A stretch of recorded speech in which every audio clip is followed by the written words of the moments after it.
Leçon 2 sur l'introduction à la Bible. Donc on a commencé dans la première leçon à rappeler quelques événements, quelques éléments plutôt fondamentaux sur ce qu'est la Bible, comment elle est composée, les auteurs, la période à peu près de rédaction. Et puis on a commencé à entrer donc dans le parcours de chaque livre de façon tout à fait succincte, juste pour donner un aperçu. Donc on a parlé des différents groupes de livres dans l'Ancien et le Nouveau Testament. Et puis on a commencé donc à donner un résumé, donc à peu près en une phrase, quelques petits éléments sur chaque livre. Et on a donc traité déjà de Genèse, Exode, Lévitique, Nombre, Deutéronome. Et on allait passer donc au livre historique. Et on reprend donc directement à ce point-là les livres historiques. Et donc parmi les livres historiques, on va retrouver Josué. Et donc Josué va nous raconter comment Josué, justement, donc le livre porte le nom d'une personne, Josué, qui a été le leader du peuple d'Israël, qui a pris la succession de Moïse. Vous vous rappelez, on a fini la dernière session sur Deutéronome, donc qui raconte la fin de la vie de Moïse, et Josué qui va prendre la suite et qui va lui amener le peuple d'Israël à entrer dans le pays de Canaan, le pays de la promesse. Il y a aussi tout un ensemble d'événements et de comment les terrains ont été partagés aussi entre les tribus et le peuple. Ensuite viennent les juges. Alors, après la mort de Josué, le peuple d'Israël s'est détourné sérieusement de Dieu et ce livre rapporte la triste histoire des nombreux péchés que le peuple d'Israël a répétés et comment Dieu a suscité à cette époque des personnes qu'on a appelées les juges pour les délivrer finalement des oppressions et aussi des ennemis. Donc pendant cette période, il n'y avait plus vraiment de grands leaders comme avait pu l'être Moïse pour sortir d'Égypte et puis Josué pour entrer dans le pays de la promesse parce qu'ils s'étaient rébellés, parce qu'ils s'étaient détournés de Dieu en tant que peuple. Et donc Dieu a établi ce qu'on appelait des juges qui étaient là pour gérer un peu les affaires quotidiennes du peuple. Mais c'était une période de trouble dans le peuple d'Israël. Et puis le livre de Ruth. Donc le livre de Ruth, c'est l'histoire d'une femme de la nation de Moab qui a choisi de servir Dieu. Et Ruth, c'est une très belle histoire d'amour aussi qui est racontée là, une belle histoire de loyauté, vraiment une histoire instructive. Et Ruth, c'est celle qui va être utilisée par Dieu dans toute cette généalogie et elle va être dans la famille de David, le roi David, puisqu'elle est en fait la grand-mère du roi David. Ensuite, les deux livres de Samuel, 1 Samuel et 2 Samuel. Premier livre de Samuel, on va parler de Samuel, comme son nom l'indique, qui était en fait le dernier juge d'Israël. Et puis, ça va parler de Saül, Saül qui va être le premier roi d'Israël, puisqu'à un moment donné, le peuple d'Israël voulait faire comme tout le monde, comme les autres, et a réclamé à avoir un roi. Ils ont dit, nous aussi on veut un roi. Avant, il y avait des leaders, entre-temps, il y avait les juges, et maintenant, nous on veut un roi. Et donc, ils ont demandé un roi, et Dieu leur a donné un roi, même si ce n'était pas en fait le plan et la volonté de Dieu. D'accord ? Dieu, idéalement, voulait interagir directement avec eux, qu'ils puissent le suivre, qu'ils puissent lui faire confiance, mais le peuple voulait quelque chose de plus terrestre, de plus terre à terre. Et donc Dieu leur a donné un roi, et ce roi c'était Saül, qui au départ marchait avec Dieu, mais qui lui aussi s'est détourné, et finalement Saül va laisser la place à David. Quand je dis laisser la place, c'est un peu plus complexe que ça, puisqu'en fait Dieu va rejeter Saül et il va choisir de placer David à sa place, mais il y a toute une période où Saül va chercher à combattre David, voire à le détruire pour qu'il ne puisse pas lui succéder. Là aussi, il y a vraiment des choses super intéressantes à étudier sur la façon dont David a fonctionné, sur la relation de David avec Dieu, sur l'intégrité de David aussi dans toute cette période, le respect qu'il a eu pour Saül, même s'il était déjà écarté, mais David n'a jamais fait quoi que ce soit contre cet homme. Enfin, vraiment intéressant. D'ailleurs, au passage, vous savez, la Bible, c'est passionnant. Il y a tellement de choses. J'ai dit, on est dans l'introduction à la Bible. On fait vraiment juste un bref résumé, un petit aperçu de chaque livre. Mais quand vous allez étudier la Bible, là, vous allez passer du temps à suivre ces cours, à étudier à travers le CFB. Et c'est excellent. Et vous allez voir, vous allez découvrir des choses, mais c'est juste fantastique, tout ce qu'il y a dans la parole de Dieu. Mais ensuite, tout au long de votre vie personnelle et spirituelle, alors que vous lisez la Bible, que vous étudiez cette parole, mais il y a des choses tellement magnifiques, tellement extraordinaires. Vous savez, parfois on pourrait se dire, mais comment quelqu'un peut lire le même livre, la Bible, pendant des dizaines d'années et ne jamais être lassé? Mais parce qu'en fait, il y a tellement de choses à découvrir, tellement de choses qui nous enseignent.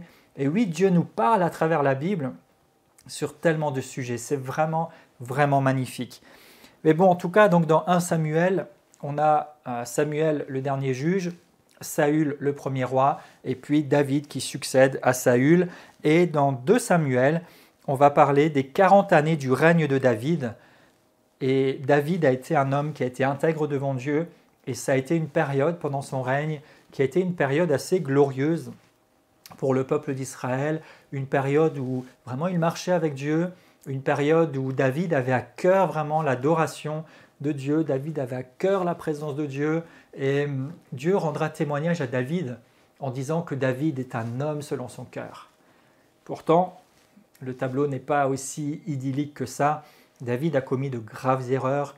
David a même commis, par exemple, un meurtre pour avoir une femme qui était à quelqu'un d'autre. David a commis vraiment des choses qui sont largement répréhensibles, mais il a su rester intègre, il a su être attaché à Dieu, et son règne a été vraiment un temps béni, un temps de gloire, un temps de grâce en Israël. Ensuite, les livres des rois, un roi qui va commencer avec le règne de Salomon. Donc Salomon va succéder à David, et ensuite le royaume va être divisé en deux, parce que le peuple s'est divisé entre le royaume du nord et puis le royaume du sud. Donc dans le royaume du nord, c'était Akab, et dans le royaume du sud, c'était le roi Josaphat. Dans 2 rois, on va avoir le déclin de ces 2 royaumes, qui s'appelaient le royaume du nord et du sud, mais le royaume d'Israël et de Juda, et ils vont décliner sérieusement, et là, le peuple de Dieu va tomber très profondément dans le péché. Donc sous les rois qui vont prendre la suite, il y a vraiment de l'idolâtrie, il y a vraiment tout un mélange. Les rois qui ont des concubines qui viennent d'un peu partout et puis qui commencent à établir des sanctuaires à toutes sortes de divinités et d'idoles un petit peu partout en Israël, qui mélangent aussi le culte aux idoles avec le culte du sanctuaire, enfin vraiment un désordre et des abominations énormes qui sont arrivées dans ces périodes et qui sont rapportées ici, notamment dans le livre de 2 rois. Ensuite, le livre des Chroniques. Le livre des Chroniques va lui parler du règne de David, mais va particulièrement mettre l'accent sur les préparatifs que va faire David pour construire le temple. David avait vraiment à cœur de construire un temple, une maison dans laquelle Dieu puisse demeurer, et en fait, ce livre d'1 Chronique rapporte comment il s'est préparé, comment il a rassemblé des choses, comment il a d'ailleurs accumulé énormément de biens pour pouvoir le faire. Et en fait, 1 Chronique nous parle de la même période que le livre de 2 Samuel. Et donc on arrive à 2 Chroniques, où là on va avoir l'histoire du peuple d'Israël sous le règne de Salomon, avec particulièrement un accent donc sur le royaume du sud, et ça se termine avec le décret du roi Cyrus qui va permettre au peuple d'Israël de revenir de Babylone, puisqu'il y a eu de nouveau une période pendant laquelle ils ont été pris en captivité. On arrive en Esdras, et Esdras, lui, va traiter donc en détail de ce retour de la captivité babylonienne, en détail, oui. Et puis dans Néhémie, c'est particulièrement la reconstruction des murs de Jérusalem qui avaient été détruits. Et en fait, c'est Néhémie qui va être l'instrument de Dieu pour ça. Donc, il aura vraiment à cœur en disant, mais on ne peut pas rester avec une ville qui est à moitié en ruine, la muraille est détruite, et on ne veut pas qu'il y ait la honte sur nous et sur notre Dieu. venez et bâtissons. Et il y a vraiment une belle histoire aussi de quelqu'un qui va stimuler le peuple à bâtir et puis de toutes sortes de distractions qui ont pu arriver mais auxquelles ils ont fait face et ils ont pu achever dans un temps record, vraiment de façon miraculeuse, cette muraille avec la grâce, l'aide du Seigneur. C'est aussi un passage duquel on peut tirer vraiment beaucoup de choses. Vous allez me dire, mais il dit ça à chaque livre. Et finalement, c'est presque ça. Il y a vraiment, vraiment beaucoup de richesse dans la parole de Dieu. Et puis le livre d'Esther, pour ce dernier livre historique de l'Ancien Testament, qui va nous parler de la délivrance des Juifs, encore une fois, et cette fois-ci à travers Esther et Mardochée. Esther qui en fait va avoir les faveurs et qui va se trouver dans la maison du dirigeant et qui va pouvoir être utilisée comme un instrument d'influence pour faire libérer son peuple. Ensuite, on arrive donc dans les livres poétiques dont on a parlé, ce groupe de livres, et là on va regarder un petit peu plus. Donc Job, le livre de Job, alors il est souvent bien connu, l'histoire de Job comme quelqu'un qui a été dépouillé de tout et qui était malheureux. Des fois on dit de quelqu'un qu'il est pauvre comme Job ou qu'il est dépouillé comme Job. C'est une partie de l'histoire et en fait le thème finalement central de ce livre, c'est celui de la souffrance des justes. Il y a pas mal de questions théologiques dedans aussi, je n'y répondrai pas aujourd'hui. On sera amené probablement à en traiter d'une manière ou d'une autre, mais rappelez-vous une chose, c'est que dans le Nouveau Testament, il nous est dit, concernant Job, considérez la fin. Et la fin de Job, c'est qu'il a été restauré. Et il a été restauré à un état supérieur que celui dont il est déchu au début de l'histoire. Et à la fin, il a su reconnaître, mais Seigneur, j'avais entendu parler de toi, mais maintenant mon œil t'a vu. Seigneur, j'avais une idée vague de toi, mais maintenant je te connais. Les choses se sont remises à leur place. C'est toi qui es Dieu, c'est toi qui es au-dessus de tout. Et c'est vraiment là aussi quelque chose de tout à fait intéressant et riche. Ensuite, les psaumes. Alors les psaumes, c'est probablement un des livres les plus connus. Les psaumes, c'est un ensemble de poésie et un ensemble de louanges et de prières qui sont rassemblés ici. Une bonne partie des psaumes d'ailleurs ont été écrits par David, mais pas seulement, et beaucoup ont inspiré des cantiques au fil des siècles et des époques, et jusqu'à aujourd'hui, et aussi la prière de pas mal de gens. Le livre des Proverbes, lui, va nous apporter la sagesse divine pour finalement les situations du quotidien. Donc il traite vraiment d'énormément de choses, et il nous montre comment être droit, comment être intègre, comment garder un cœur pur aussi, et comment faire face à différentes situations. L'Ecclésiaste, alors l'Ecclésiaste, c'est plutôt une discussion sur la futilité de la vie, sur les choses passagères et insignifiantes face à la grandeur de Dieu. Et finalement, le message ultime, c'est de dire une vie sans Dieu, ça n'a pas de sens, ça n'a pas de signification, ça n'a pas finalement de véritable valeur. Et l'idée, c'est de dire tournez-vous vers Dieu, marchez avec Dieu pour une vie qui fasse la différence. Le Cantique des Cantiques ensuite. Alors, le Cantique des Cantiques, c'est une superbe histoire d'amour pour les romantiques ou ceux qui ont besoin d'être plus romantiques. Le Cantique des Cantiques est vraiment cette belle histoire d'amour entre la Sulamite et Salomon, et c'est super beau.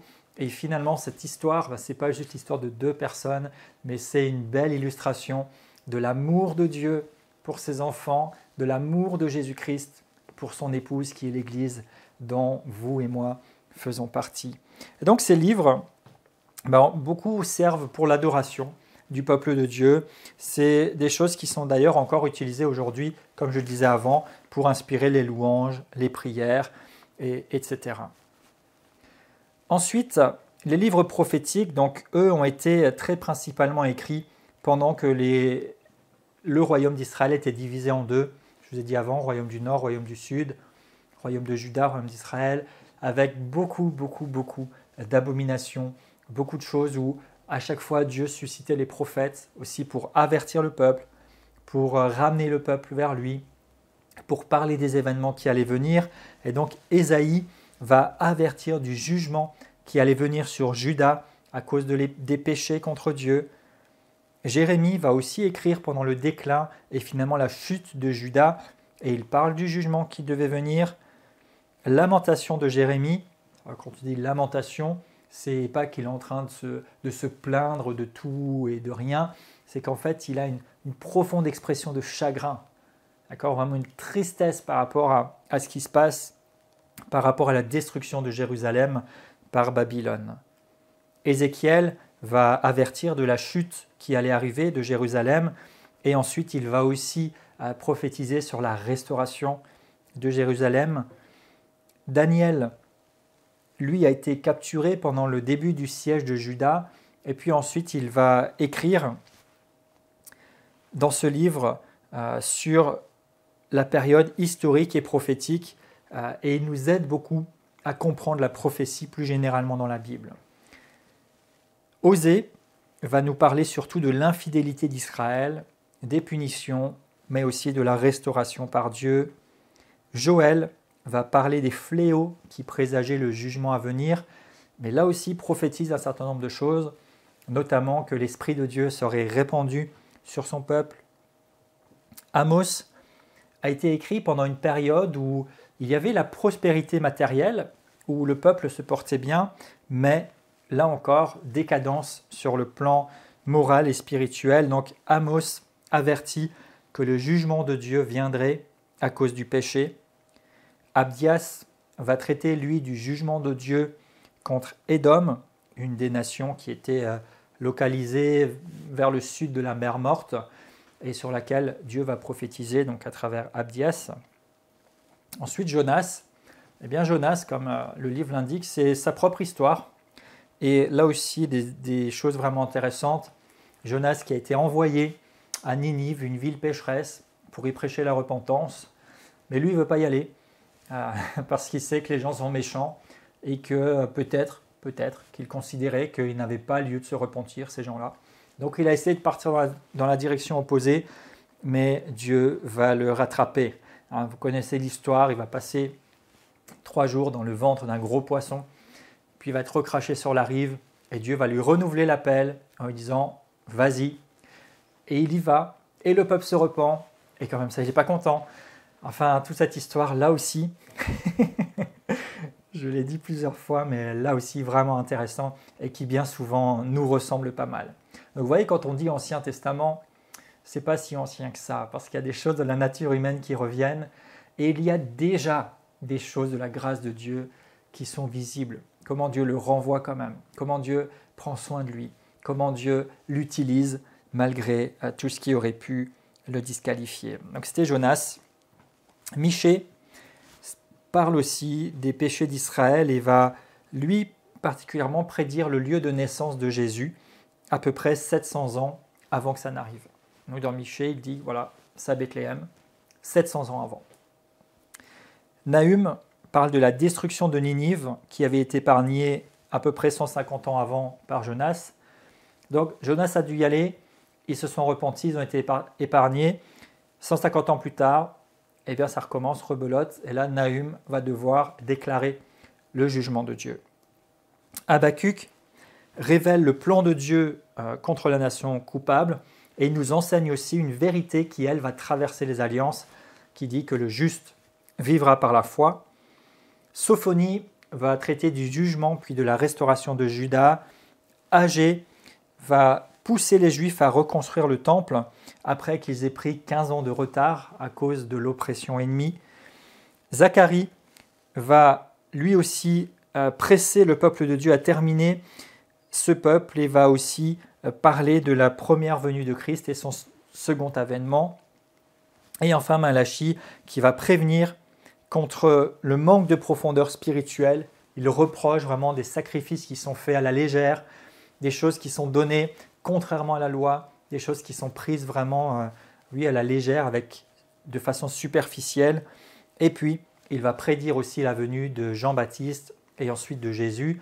Et c'est sur ce livre que se termine l'Ancien Testament. Et on passe donc directement dans notre lancée. Ça va, j'espère que vous ne vous essoufflez pas. Aux évangiles, et donc les 4 livres, les évangiles qui nous parlent de la naissance, de la vie, du ministère de Jésus, de ce qu'il a accompli, sa mort et sa résurrection. avec une approche un petit peu différente les unes des autres. Matthieu, qui lui va mettre l'accent sur Jésus-Christ en tant que roi et qui s'adresse particulièrement au peuple juif. Marc va mettre l'accent particulièrement sur Jésus-Christ en tant que serviteur et Marc a écrit particulièrement pour les Romains. Luc va présenter Jésus-Christ comme le Fils de l'homme, comme homme parfait, sauveur des hommes imparfaits. Et enfin, Jean va présenter Jésus dans sa position de Fils de Dieu, avec beaucoup plus, comme je le disais précédemment, cette notion de la relation, de la communion particulière entre Jésus et son Père, et cette communion particulière entre les fils et filles de Dieu que nous sommes et notre Seigneur et Sauveur Jésus-Christ, et par extension notre Père. Le livre des Actes, c'est un survol donc de l'histoire de l'Église dans ses commencements, avec la croissance du témoignage de Christ, le développement du christianisme, et notamment toute la période où Paul a beaucoup voyagé, beaucoup témoigné. D'autres sont partis aussi, le témoignage grandissait, il y a des gens qui ont été préparés, qui ont été nommés, qui ont été établis pour l'exercice du ministère, et finalement, Paul va être emprisonné à Rome, et c'est à peu près à cette période que le livre des Actes s'arrête, et il couvre donc à peu près une trentaine d'années, et il met très particulièrement l'accent sur l'œuvre du Saint-Esprit. C'est dans les Actes que nous parle de la Pentecôte, c'est dans les Actes qu'on va nous parler de toutes sortes de miracles, d'actions du Saint-Esprit, d'hommes et de femmes qui vont être saisis par le Saint-Esprit, revêtus du Saint-Esprit, pour accomplir un certain nombre de choses. Et là, on arrive dans les épîtres, avec l'épître aux Romains, où particulièrement, on nous présente l'Évangile, mais avec vraiment un accent sur le salut par la grâce et par la foi. Et tout un parallèle aussi par rapport à la loi qui était en vigueur dans l'Ancien Testament et le salut qui a été apporté par Jésus-Christ. 1 Corinthiens, 2 Corinthiens sont écrits à une église qui était prospère, disons une église importante, qui fonctionnait bien, mais une église dans laquelle il y avait beaucoup de désordre. Donc 1 Corinthiens, c'est beaucoup d'instructions très pratiques et où il fait un petit peu la discipline pour qu'il y ait de l'ordre dans plein de choses par rapport à l'église locale particulièrement. 2 Corinthiens va parler du vrai ministre de l'Évangile et va aussi parler finalement des preuves de l'autorité apostolique de Paul. Galates met en garde contre l'erreur qui consiste à mélanger la tradition et la loi avec la grâce. Puisqu'à un moment donné, il y a plein de gens qui sont revenus vers les nouveaux croyants en leur disant « Oui, mais c'est bien beau, vous avez accepté Christ, vous vous dites croyant, mais par exemple, vous n'êtes pas circoncis dans la chair. » Et donc, Paul doit remettre les pendules à l'heure aussi et remettre les choses à leur place en disant « Attention, après avoir commencé dans l'esprit et dans la grâce, on ne va pas retomber dans les choses de la chair ou les choses de la tradition que l'homme si souvent risque d'adopter à la place d'une véritable vie d'esprit et de développement avec le Seigneur. Éphésiens va surtout nous encourager par rapport à notre position en Christ et notre identité. D'ailleurs, vous aurez un cours qui est consacré aux 3 premiers chapitres d'Éphésiens et qui à lui seul fait 12 leçons juste sur ces 3 chapitres, sur votre identité en Christ, sur ce qui vous appartient et votre position avec lui. Philippiens met plutôt l'accent sur la joie qui vient de Dieu et l'unité des croyants. Colossiens va traiter de l'erreur du gnosticisme. Alors qu'est-ce que c'est que ce nom ? Le gnosticisme, en fait, c'est une erreur qui se répandait beaucoup chez les croyants et dans l'Église. Et en fait, ça niait simplement que Jésus-Christ était véritablement le Fils de Dieu. Alors que dans ce livre, on va souligner la divinité de Jésus, le fait qu'il soit le Fils de Dieu et mettre aussi l'accent sur Jésus comme étant la tête de l'Église. 1 Thessaloniciens apporte tout un ensemble de conseils sur la vie chrétienne et nous parle du retour de Jésus. 2 Thessaloniciens donne encore des instructions sur le retour du Seigneur et aussi comment cela devrait changer la vie du croyant au quotidien.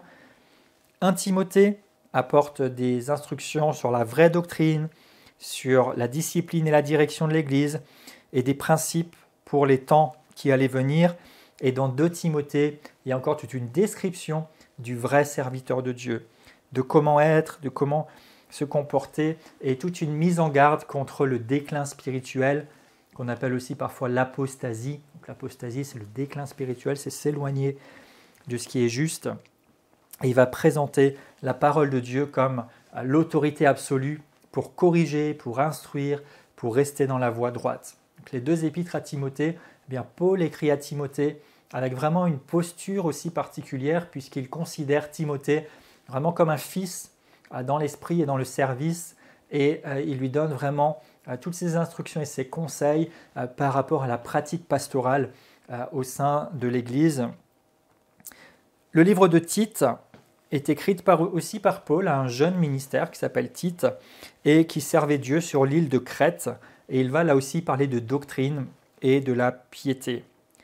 Philémon, c'est l'intercession de Paul pour Philémon. En fait, c'était un esclave fugitif qui appartenait à un chrétien de Colosse, et il illustre dans ce livre finalement l'intercession de Jésus pour ceux qui sont à lui et qui sont esclaves du péché.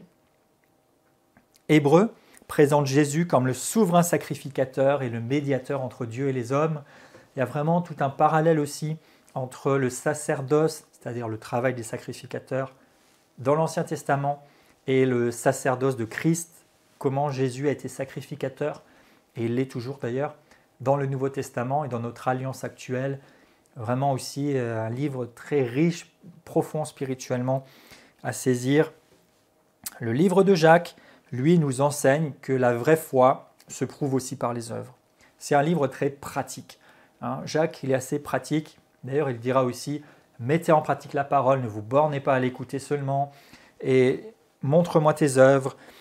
Et donc, il y a tout un ensemble de choses, et même si, bien sûr, et il le souligne, le salut s'obtient par la foi seule, il y a des œuvres qui correspondent à notre salut. 1 Pierre, c'est une lettre plutôt de réconfort et de consolation, d'encouragement pour les croyants, surtout ceux qui souffrent des attaques de la part des non-croyants, des gens de l'extérieur. 2 Pierre, c'est là un avertissement contre les attaques spirituelles à l'intérieur. Par exemple, les faux enseignants qui s'étaient infiltrés et qui cherchaient à tromper les gens.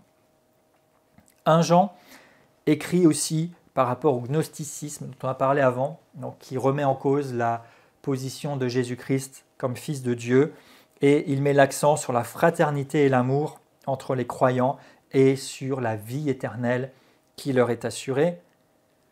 2 Jean va prévenir contre les compromis et les erreurs doctrinales qui peuvent se présenter, et souligne que la vérité doit être garantie et préservée dans l'amour. 3 Jean parle aussi de la faute que c'est que de refuser d'être en communion avec les vrais croyants. Et Jude, qui nous donne encore un avertissement contre l'apostasie et la fausse doctrine. Donc le thème de Jude est assez identique à celui de 2 Pierre. Et on arrive au bout, Apocalypse, livre prophétique qui parle d'un certain nombre d'événements prophétiques qui devaient arriver, qui vont arriver, et aussi du plan à venir de Dieu pour l'humanité, pour ceux qui sont sauvés, pour ceux qui ne le sont pas, et particulièrement de la révélation de Jésus-Christ. Donc voilà pour cette introduction, ce parcours vraiment rapide. J'aurais presque dû l'appeler marathon. Mais voilà, c'était vraiment de vous donner quelques éléments. Vous les avez sur les supports, donc vous pouvez les lire tranquillement, vous pouvez revenir dessus. Mais pour un petit peu une première approche de la Bible. Et pour terminer sur ce cours, je voudrais simplement vous exhorter dans cette partie que j'intitule « La Bible et nous », parce que finalement, quel rapport entre ce livre et nous, en quoi il nous concerne, en quoi il nous correspond? Eh bien, d'abord, l'Écriture est inspirée. 2 Timothée 3, verset 16, il est dit que toute Écriture est inspirée de Dieu et utile. Donc, c'est Dieu qui a inspiré les auteurs des Écritures. J'ai dit avant qu'il y avait 40 auteurs, et on voit que parmi ces 40 auteurs, il y a vraiment une unité parfaite, et le livre est complémentaire. C'est 66 livres, mais on voit que mis les uns avec les autres, eh bien, ils se correspondent. Ils se répondent entre eux. Il y a vraiment une unité parfaite et on sent comment l'Esprit de Dieu les a inspirés à écrire. Alors bien sûr, il ne leur a pas dicté exactement, mais il les a inspirés. C'est-à-dire qu'il leur a donné l'idée, l'orientation, la direction pour écrire, et ils ont écrit pour qu'aujourd'hui, ça nous serve d'instruction et ça reste toujours valable. Donc, il y avait 40 auteurs physiquement pour marquer, mais l'auteur unique, c'est Dieu par le Saint-Esprit. Regardez par exemple Jérémie 36, verset 2. « Écris ce que je t'ai dit. » Apocalypse 1, verset 19. « Écris ce que tu as vu. » C'est juste 2 exemples en passant. Vous voyez comment ils ont reçu l'instruction d'écrire. Et donc, Dieu se révèle à travers la Bible et par sa révélation, il se fait connaître aux hommes. Et bien sûr qu'il veut se faire connaître à nous et qu'il a beaucoup de moyens de le faire. Et Dieu veut se faire connaître à nous en nous faisant expérimenter son amour, en nous faisant vivre sa présence, en faisant des miracles, en intervenant dans la vie des gens. Et les témoignages abondent et c'est merveilleux et gloire à Dieu. Mais la révélation par excellence de Dieu dans la vie de quelqu'un se fait à travers la Bible. À travers la Bible. Rien ne remplacera jamais la Bible, la parole écrite. Et tout ce que Dieu fait correspond toujours à la Bible, la parole écrite.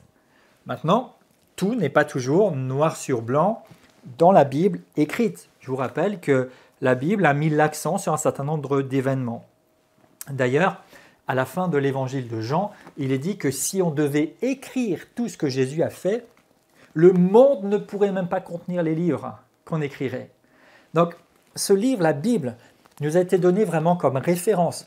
Dieu qui se révèle à nous parce qu'il veut nous rencontrer et restaurer sa relation avec l'humanité, mais nous avons besoin d'une relation, d'une communion réelle avec la parole de Dieu pour pouvoir avoir ses fondements, ses références, connaître Dieu, ce qu'il dit, comment il pense, comment il fonctionne, et d'une relation vivante avec le Seigneur Jésus-Christ et d'être inspiré et dirigé par le Saint-Esprit pour vivre pleinement ce que nous devons vivre aujourd'hui, mais qui va toujours correspondre avec le sens, avec la dynamique de la parole écrite de Dieu. Donc c'est vraiment un équilibre qui est nécessaire et c'est la Bible qui par excellence va toujours nous garder. Et vous savez, quoi qu'il vous arrive, quoi que vous pensiez, quel que soit le sujet ou quoi qu'il se fasse, vous pouvez demander au Seigneur de vous confirmer les choses et il va vous diriger dans sa parole pour confirmer ce qui est en train de se passer, ce que vous êtes en train de vivre et ça c'est merveilleux. Et dans l'autre sens, la Bible est accompagnée et on voit dans les évangiles que Dieu accompagnait les disciples qui témoignaient et confirmait sa parole par des signes, prodiges et miracles. Donc si vous mettez la parole de Dieu dans votre vie, Dieu va la confirmer. Et si vous vivez des choses dans la présence de Dieu, qui est votre Père, qui veut votre bien, qui vous donne seulement ce qu'il y a de meilleur, ça sera toujours conforme avec la Bible, c'est votre sécurité, c'est votre référence. Et ça, c'est excellent. Pourquoi je dis ça? Je ne sais pas, on parlait de l'inspiration des Écritures, mais je crois que ça vous bénit et je dis gloire à Dieu. Donc 2 Timothée 3,16, j'ai mentionné il y a un instant, toute Écriture est inspirée de Dieu et utile. 2 Pierre 1, verset 20, nous dit aussi « Aucune prophétie », ou on pourrait dire « aucun contenu de l'Écriture », puisque prophétiser, c'est parler de la part de Dieu, ne peut être l'objet d'une interprétation particulière, car ce n'est pas par une volonté d'homme qu'une prophétie a jamais été apportée, mais c'est poussé par le Saint-Esprit que des hommes ont parlé ou écrit de la part de Dieu. Donc c'est valable pour toute la Bible, Ancien et Nouveau Testament. Oui, c'est des hommes qui ont écrit, qui ont pris une plume ou un crayon ou ce que vous voulez pour écrire. Et aujourd'hui, ce sont des imprimeries physiques humaines qui ont imprimé les Bibles que nous utilisons. Mais c'est Dieu qui a animé ces personnes. Ce ne sont pas d'eux-mêmes qu'ils ont écrit, mais c'est inspiré par l'Esprit de Dieu. Et nous ne devons pas non plus l'interpréter n'importe comment, mais nous devons recevoir la parole telle qu'elle est et recevoir de Dieu le message qu'il veut nous donner. Pour cela, nous avons, merci Seigneur, le Saint-Esprit qui nous éclaire, mais tout simplement la Bible. Et au CFB, c'est la Bible notre référence. Ce n'est pas un mouvement, ce n'est pas une théologie en particulier, ce n'est pas quoi que ce soit d'autre d'humain, c'est la Bible en elle-même, parce qu'elle est inspirée de Dieu, elle est utile, et d'ailleurs elle s'explique par elle-même. Vous allez voir dans les cours, souvent quand on fait des parallèles, ça vient éclairer, ça vient expliquer, et le Saint-Esprit vient convaincre et diriger dans ce qui est juste et dans ce qui est vrai. Alors la Bible, eh bien, elle a plusieurs traductions. On parle des fois de la version second, la version français courant, la version Darby, la version King James, et ainsi de suite. Il n'y a qu'une seule Bible.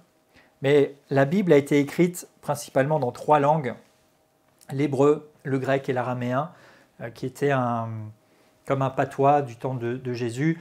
Souvent on dira hébreu pour l'Ancien Testament, grec pour le Nouveau. Et en fait, bien, elle a été écrite dans ces langues-là et ces langues ont été traduites. Et aucune traduction ne peut être absolument précise ou parfaite, surtout que très souvent, un seul mot dans la culture hébraïque peut servir à dire différentes choses. Et un seul mot grec peut lui aussi avoir plusieurs facettes. Donc dans les traductions, il y a souvent des choix qui ont été faits, ou des choix même éditoriaux, de cette traduction de la Bible. Par exemple, quand on a dit français courant, eh bien les auteurs, les traducteurs plutôt, ont voulu quelque chose avec des termes plus accessibles, etc. Mais forcément, quand on adapte les termes, on peut refléter le sens d'une façon un peu différente, mais on n'a pas toujours la précision. C'est d'ailleurs pour ça que vous verrez à travers différents cours, et moi c'est quelque chose que je fais régulièrement parce que je trouve que c'est vraiment bénissant, on va se référer parfois aux mots grecs, aux mots hébreux, pour avoir une idée un peu plus large et un petit peu plus complète de ce que peut vouloir dire le texte, du contexte, de la situation dans laquelle ça a été donné et comment ça vient compléter en tout cas l'image, de ne pas s'arrêter juste au simple mot. Ce qui peut des fois vous aider déjà juste à un premier niveau, c'est de comparer plusieurs versions pour avoir un petit peu une idée plus générale. Et puis si vous avez la possibilité, aujourd'hui avec Internet, on peut de consulter un répertoire avec les termes originaux, grecs ou hébreux, et de creuser un petit peu plus. Ça va vraiment enrichir aussi votre méditation et votre étude de la Bible personnelle, et ça va être excellent. Donc la Bible, elle a été inspirée par Dieu. Elle a été révélée à des hommes qui l'ont écrite dans leur langue, mais ensuite elle a été traduite dans différentes langues du monde, et ce qui amène donc les différentes versions, mais ça n'est qu'une seule et unique Bible. Très souvent dans nos cours, on va utiliser la version second ou second révisé, qui est l'une des plus générales, j'allais dire.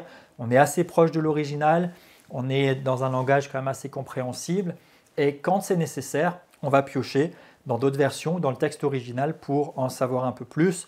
Donc ne vous inquiétez pas si quelquefois les versets qui sont cités par l'enseignant sont écrits un peu autrement dans votre Bible, il n'y a pas de souci avec ça, c'est simplement une question de traduction. Voilà. Alors le but de l'écriture en lui-même, on vient de le voir, c'est de pouvoir nous diriger dans toute notre vie. Vraiment un passage fondamental, c'est 2 Timothée 3, 16 et 17, que je vous ai dit avant. Toute écriture est inspirée de Dieu et utile pour nous instruire. Et il décline plusieurs façons dont il le fait. Donc dans les cours et dans le CFB, bien sûr, on va vous accompagner, vous stimuler à lire la Bible par rapport aux versets qui correspondent au thème que nous traitons. Et sur chaque thème, on va chercher que dit la Bible, et puis décortiquer, développer. Mais pour votre lecture de la Bible, je vous encourage vraiment à avoir une lecture quotidienne, à lire chaque jour la Bible, certaines portions de la Bible. Vous savez, le psaume chapitre 1 nous dit que « Heureux celui qui prend son plaisir dans la loi ou dans les Écritures et qui les médite jour et nuit. » Vous allez dire, mais comment je peux méditer jour et nuit? On aura un cours sur comment méditer, comprendre et interpréter la Bible. Mais simplement, chaque jour d'aller dans la Bible, et puis pendant la journée, ou même le soir, à n'importe quel moment, de penser, de réfléchir à ce qu'on a lu et de laisser le Saint-Esprit nous éclairer sur ce qu'on a lu. Josué 1,8, il dit aussi que ce livre ne s'éloigne point de ta bouche, garde-le pour agir fidèlement selon ce qui est écrit, car c'est alors que tu auras du succès, c'est alors que tu réussiras. Matthieu 4,4, l'homme ne vivra pas de pain seulement, mais de toute parole qui sortira de la bouche de Dieu. Jean 5, verset 39, nous dit de sonder les Écritures. Et je pourrais continuer, mais c'est juste quelques éléments pour vous dire, lisez chaque jour. On veut être vraiment concret avec vous. Ce n'est pas la peine de mettre une pression, d'accord, de lire la Bible pendant 2 heures chaque jour ou de lire 36 chapitres chaque jour. Après, à chacun de voir le rythme qui lui convient. On va vous donner avec le support de cours des plans de lecture de la Bible qui peuvent vous orienter et qui peuvent vous aider. Un bon repère, c'est de lire toute l'Écriture sur une année. Donc ça prend quelques chapitres. Et il y a différents plans, soit vraiment de Genèse à Apocalypse, ou un petit peu différemment. Et ça peut être bon, juste pour lire déjà, pour s'habituer, pour connaître la parole de Dieu, et pour aller peut-être dans des endroits où vous n'iriez pas spontanément, parce qu'il y a peut-être des livres que vous n'avez jamais lus jusqu'à maintenant.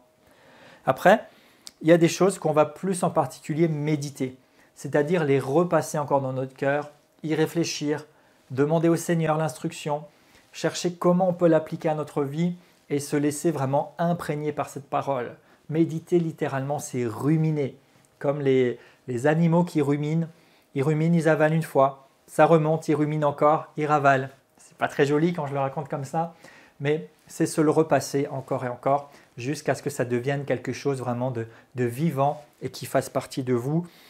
Et lisez dans un esprit de prière, tout simplement pour que le Seigneur puisse vous montrer. Le psaume 119, je vous ai dit, il y a des prières et des louanges dedans. Au verset 18, il dit « Ouvre mes yeux pour que je contemple les merveilles de ta loi. » Et vous pouvez prier le Seigneur en disant « Seigneur, ouvre mes yeux, que je puisse contempler les merveilles de ta parole, que je puisse comprendre, que je puisse saisir. » Et vous allez voir que le Seigneur va vous parler, le Seigneur va se révéler à vous à travers sa parole et bien sûr pratiquer.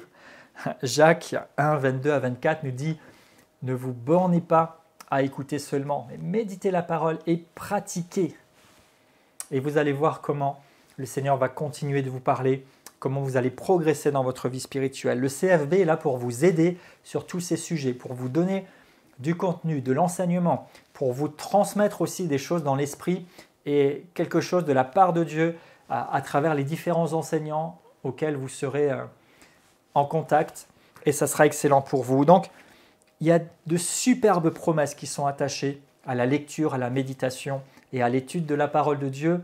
Dieu va se faire connaître à vous, Dieu va vous accorder du succès parce que vous recevez la sagesse, vous recevez le conseil de Dieu.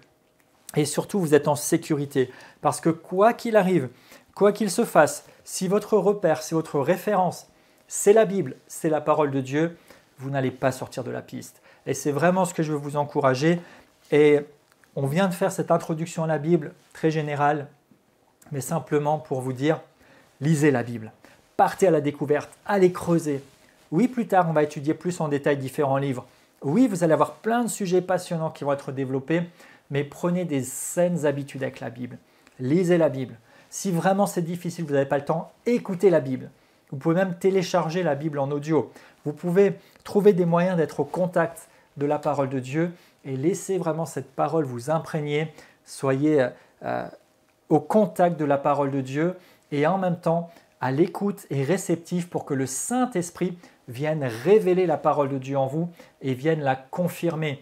Et dans le nom de Jésus, je vous bénis et je déclare que vous êtes motivés et stimulés pour la parole de Dieu. Je déclare que votre esprit est ouvert, qu'il est réceptif à l'action du Saint-Esprit alors que vous approchez la parole de Dieu pour que Dieu, le Dieu vivant et vrai de la Bible, se révèle à vous non seulement comme une histoire, non seulement comme un livre qu'on aborderait pour l'étudier, pour avoir des connaissances intellectuelles, mais que véritablement vous puissiez connaître, c'est-à-dire vivre, épouser, faire un avec le Dieu vivant et vrai, avec les réalités de Jésus-Christ glorifié et que votre vie sera complètement transformée. Je déclare que vous entrez dans une nouvelle période de votre vie, une nouvelle relation avec la parole de Dieu et avec celui qui anime sa parole.